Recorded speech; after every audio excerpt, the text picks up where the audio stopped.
morning. Good morning. 11th practice. Pretty excited about this one. Want to see how they respond from Tuesday. It was kind of hard for them to get up right after Friday night lights. So I'm just excited to see how they're going to respond right now. But they've done a pretty good job of just meeting and doing the little things to improve each week. You changed our schedule. What was the thinking there with just you talking now for the rest of spring? I'm pretty sure you guys have a lot of questions for me. Okay, well, yeah, definitely do. So there you go. Okay. Did, the portal closed? Did anybody else go in or out on your roster since we last saw you? That's more, I'll know tomorrow. I'll be able to give you a little bit more tomorrow because the portal closes. Was it Friday? Yeah, it's midnight. Okay. Yeah, because I think basketball portal is different than the football portal. Okay. It's midnight. Okay. Tomorrow. Nobody else has left though? No. Okay. And obviously, NFL draft this week. You got some guys, early Really- round projections. Exactly. Really excited about that. Carson, Femi, Kane, Maliki, Jay.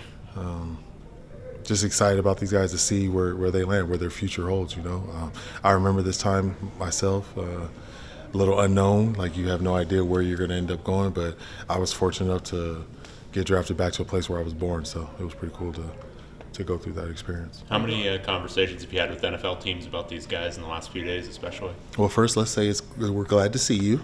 Okay. Good to see you. We haven't seen you in a while, but we're good to see you. But run that back again. How many conversations have you had with NFL teams in the last few days about these guys? That's the thing. So I'm in a place now where like a lot of people I played with or against are in position. So I've had a few ex-teammates call me and ask about certain players and stuff. But I've talked to a lot of teams and pretty much all 32. Are you going to the draft? No, I'm not. Not going to make it. You were there last year, right? Yeah, I was. But we have practiced this. It was tough last time. And I remember how that was hard for me to recover. But we have 2 under 2 at the house, so it's going to be hard for me to leave and do that. Going It's back different. to some observations from Friday, looked like he had some explosive plays. Anthony Frias had a big run, also a big catch on, I think it was a screen. I guess how much more even have things been between the offense and defense? You could tell it's just been daily, or almost periods, but they're just competing. The defense always starts out hot, comes out playing well, and the offense is something. It just takes a little bit more time to get together, and once they start clicking, you can kind of see it. But the O-line has been doing a good job the whole time, this whole spring. Running backs been doing a good job of just finding holes, and I think it was just we were able to showcase a little bit of that Friday night.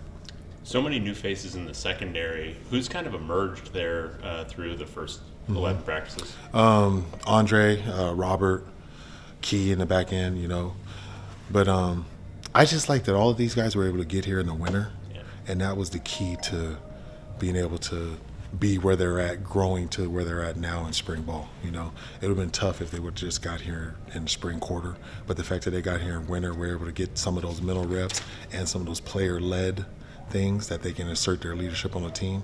It's helping them out. And going back for a second with the running backs in relation with the offensive line, is there something about this scheme that's just a little bit more friendly or simplistic to allow for maybe some more production this year than what you had last year? I just think that, just a little bit more emphasis on it. Just, going into this spring, I just wanted to really make sure that, we win first down and are able to run the ball efficiently. So those were just 2 things that were really a focus, and I think that we're just being able to focus on that, and we're accomplishing what our goals were going into spring. Those deep, I obviously haven't been here a little while. D linemen who were injured, Keanu, Gary, how are they in their recoveries? They're able to do a little bit of stuff out there. They're not full go yet, but it's gradually improving. And Hudson's right there. On the Yeah, verge of Hudson's coming the back. same thing with Hudson. Last night they had a NIL event at the store, and it got me thinking, just as far as when it comes to putting together an NIL budget and that sort of thing, is there any one consulting with NFL teams as far as how you guys approach that sort of thing? And also, do you guys earmark a percentage of your budget as far as by position? Like, do you put more value into a left tackle versus, say, a receiver and that sort of thing? So yeah, you do have your key positions that are your hit marks to what you want to do, you know. So yeah, that is a situation that happens. But my GM and my assistant GM both have over 30 years of experience in the NFL. So, you know, we were already going towards that model due to the fact that we don't have a salary cap, but you do have your own salary cap Right. on how much money we have and then how we want to allocate it. There had been talk last year about earmarking, you know, X amount of dollars for starters, X amount for second string, X amount for development players, so that everybody had something. Did you do that, and are you going to do that again this year? So it won't be similar to that. Everybody will have a contract, but everybody will have a contract. So Okay. it won't be based on starter, backup, and developmental. Okay. Does that money come from revenue share or from NIL? That's come from NIL. How much of a killer is it that the house? Like I've settlement- said, the no, 90th time, Bruins for Life is actually doing pretty well for us. You know, we probably could be doing more if some of our donors knew where their money was going. Like if you were donating to something and you thought that was going to football, and it didn't, if it could really get to us, then we probably would have a lot more also. But Bruins for Life is actually doing a pretty good job. What's the key to getting that issue sorted out? People just have to let people they need to be aware of what's going on. I'm not sure if we're fully letting people know. You're eager for the House settlement to get, it's a 2 more week delay now. Yeah, so. this is where we're at. You know, they're getting close to it though. But I completely understand what's going on. You know, it's hard to cut players. You know, and I'm glad that somebody's actually looking out for them in some fashion. Speaking of which, I guess I misunderstood when you said you had 93 players. That means total roster. Everybody here, if you can get to 105, would that be all scholarship, or would that include some walk-ons, or how would that kind of dynamic work with walk-ons? It depends. If we can try to help you out, we'll try to figure out a way to get you help of some nature.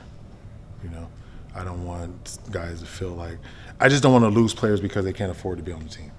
I don't want that to be the reason somebody has to leave. So we'll try to find ways to help guys out and keep them around. How many more guys are coming in over the summer?